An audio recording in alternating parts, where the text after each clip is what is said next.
ఛత్రపతి అంటే ఏంటమ్మా? సూర్యుడు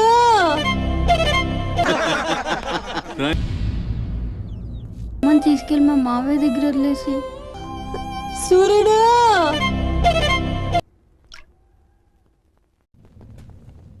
ఛత్రపతి చచ్చిపోయాడని చల్లటి మాట చెప్పరా? అయినా కూడా వదలలేదు నాకు.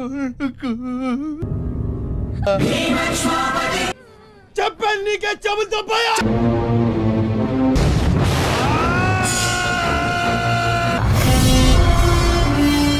శంభు బిడ్డకు బలే దొరికింది. ఏ మానుభావుడు పెట్టాడు.